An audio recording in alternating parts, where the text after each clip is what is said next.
Hi everyone, good evening. Here I am drinking my lavender tea and I'm waiting for my husband to get back. It's been a week, he's been gone for a week, and so I miss him so much. And I'm just unwinding here with my tea, and I wanted to talk to you and tell you what's been going on with me. As most of you, and if you don't know, you haven't gone into my YouTube channel and you haven't seen my videos on meditation and my videos on why I started being more plant-based, and how being plant-based has definitely been such a positive thing in my life, because I suffer from anxiety and depression. And putting myself out there, because I know that this is a very personal thing for me to be talking about.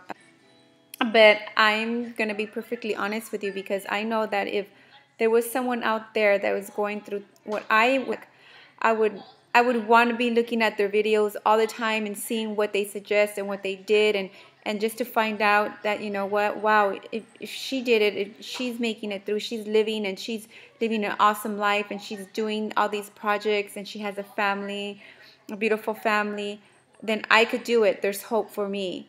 And this is why I do these videos. I once had a friend, a really long a friend that I've had for a very long time, and she told me, wow, pretty brave to be putting yourself out there for people to judge you. And why I share is because basically it's a reflection back to me, and it's a healing. It heals me back to be able to talk about this and not keep it like, oh, quiet, a shame, guilt. And it helps me actually heal and feel good about, certain things that I don't have any control over. And I know people sometimes that don't understand what this mental illness is. They don't understand it, and it's confusing to them. It's like when you see somebody that smokes and you're like, why don't you just stop smoking? I mean, it's as easy as that, right? But it's not as easy as that for us that have, these battles. And so so now I'm fully aware of my weaknesses and my strengths, and I do what I can proactively to be able to deal with the triggers that I get. Trying speaking to somebody and talking to somebody about the causes, and also alternative ways to be able to handle when I get a panic attack or an anxiety attack. Um, and for me, it's been meditation. I really never knew what meditation was until my doctor, my gynecologist, in New York City, in Manhattan, she's the one that introduced it to me. And it was simply just the way she put it is that when you're going to the gym and you're doing your exercises and you're all into your exercises, and I know some of you don't like to be bothered, so you put your headphones on or you put your cap on, because that way nobody gets near you when you're working out. But let's just say you're working out and you're lifting and you're doing a bench press. And so you're doing one bench press, and then somebody comes and says, excuse me, do you know what time it is? So you put down the weight and you tell them, oh, it's so time it is. And then you go back and you do your second rep. And then you do your third rep, and then on your fourth rep, you happen to find out that your towel fell or whatever, your towel fell that was shielding you from the bench. So you put down the weight and you get the towel and you put it back, and then you continue on your fifth until you get to your eighth. So basically what happens is that when you meditate, it's just a breath. There's different kinds of meditation.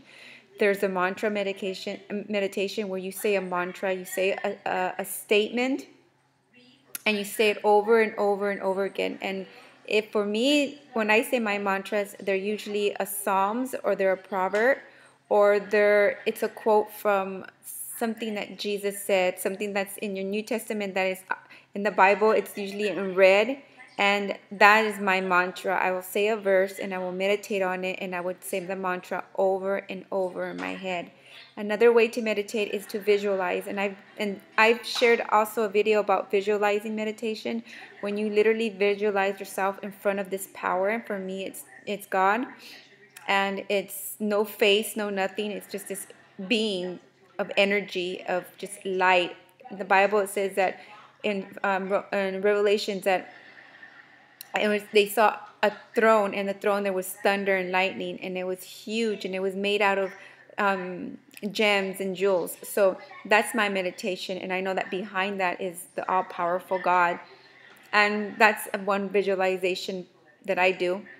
And my third one is, which helps me with my panic attacks and with my anxiety, is my breathing meditation, where you focus on your breath in, inhale, and out, out, inhale, exhale, and it's like a loop, and you meditate on, you focus on your breath going in and going out, counting the breath in and out. And that helps me the best when I'm going through a panic attack or an anxiety attack. There's no one wrong way. And before I used to think that, oh, you can't meditate because that's, that's new age and that's a yogi type of deal. But now, that was just ignorance. And the Bible tells us, that we need to meditate day and night and keep his law and his commandments in our head day and night. And that would be a mantra meditation. And Jesus mantra meditated. I don't, what am I trying to say? I was trying to get back to the meditation. Meditation is to quiet the lies and everything that we've accumulated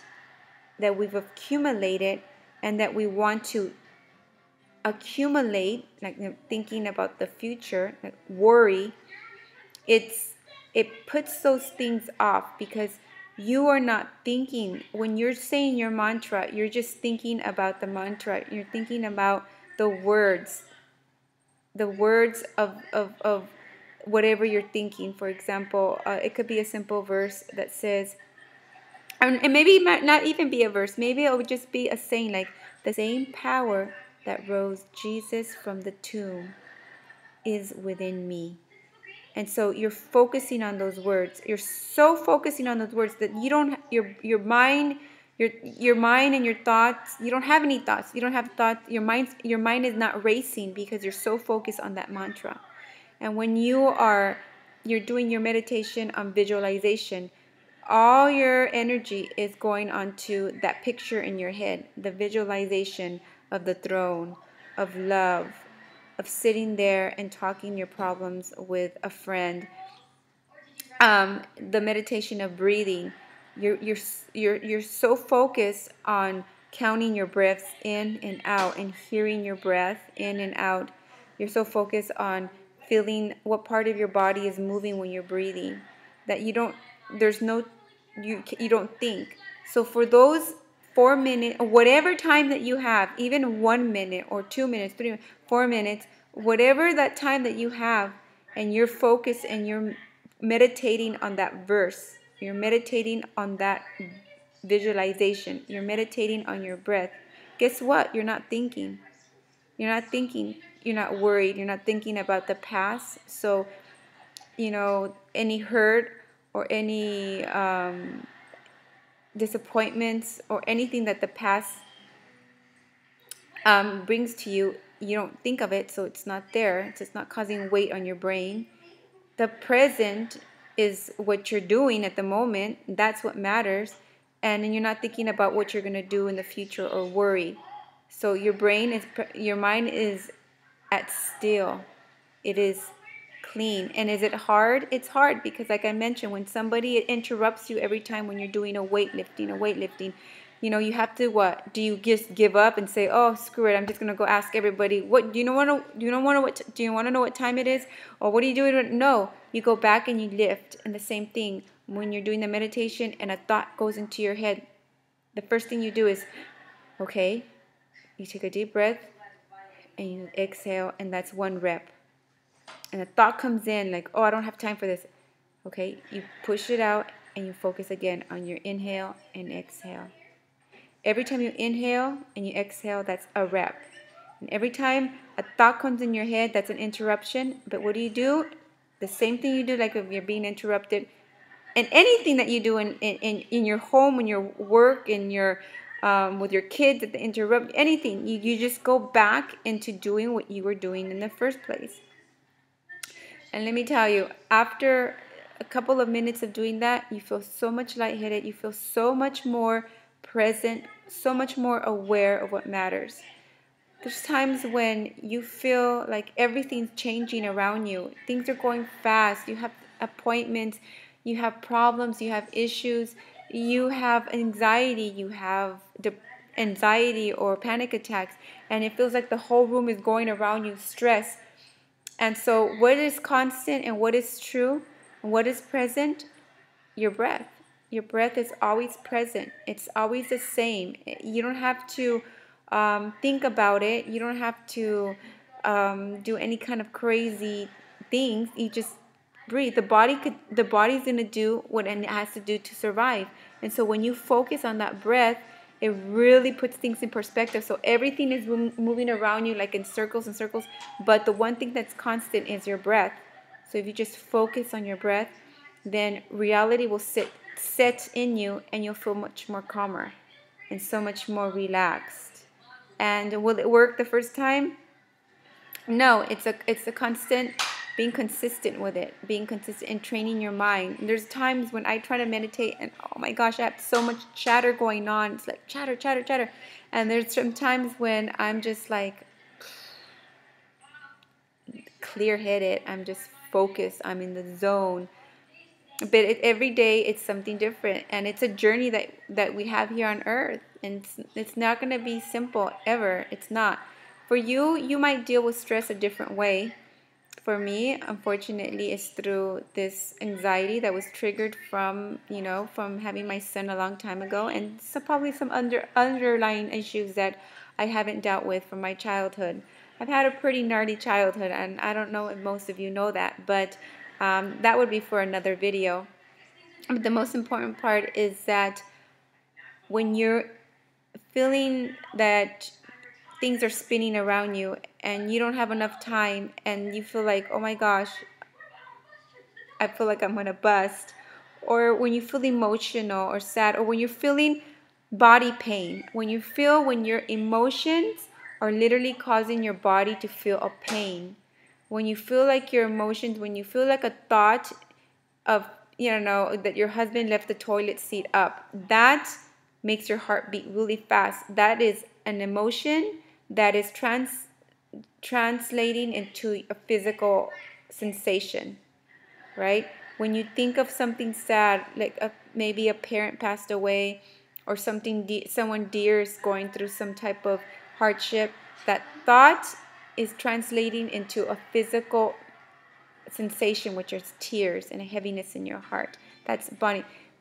If you're able to be aware of when that's happening, then you are able to separate yourself from your mind and from your body, because your mind is always going to be going on, because it's everything that we've accumulated since we've been babies, everything that we've been told that we are and that we're not, everything that we've been shown through media, everything that we've experienced. If you've been abused, if you've been sexually abused, if you've been abandoned, all these different things form thoughts in our head. And basically what they're just lies. And just like we have and make these thoughts, we could also put in and replace them with beautiful thoughts. I give my children this visualization when they're afraid or when they're nervous or just before going to bedtime. And that visualization is getting any thoughts, any negative thoughts. It could be a nightmare and or something that they're afraid of, and putting it in a balloon. So we'll put it in a red balloon.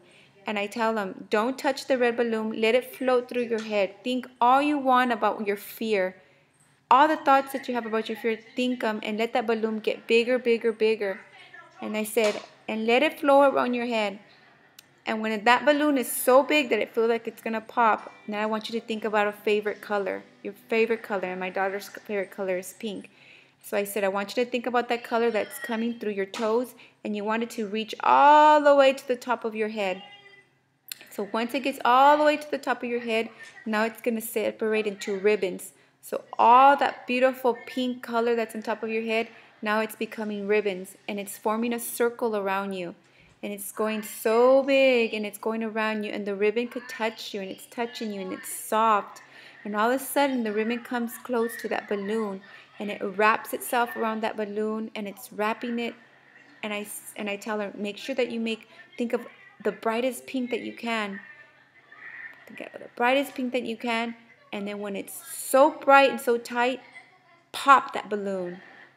And that's a visualization to get away, to separate your, just to make you realize that it's just a thought. And just like you make that thought, you could actually make that thought disappear with something beautiful. In this case, my daughter's the pink ribbon. So I hope I wasn't too long. I was. This is 20 minutes. I'm so sorry. But for those of you that are dealing with stresses in your life or circumstances that you have no control over, I think this is worth listening to, because I feel like when somebody is going through something and you see that they're being successful and they're making it to the other side, that gives you motivation and inspiration. And I could tell you that I'm making it to the other side. I'm making it every single day. I'm here. I have purpose, and I'm not going nowhere. And these little things that happen to me, that my body, this body pain, it's just body pain, and I'm learning to deal and separating myself from thoughts and my body and the purpose, my essence, the reason why I'm here. I always say I am a spiritual being having a human experience. I'm not a human experiencing spiritualness. I am a spiritual being experimenting this human physical body. So I'm more spiritual than this. And this causes me sometimes pain. But you know what? Greater is He that is in me than he that is in the world. And He being God, because He created me into His image. And that means His essence. And whatever He is, that's what I have in me. So I hope you guys enjoy your weekend. And God bless.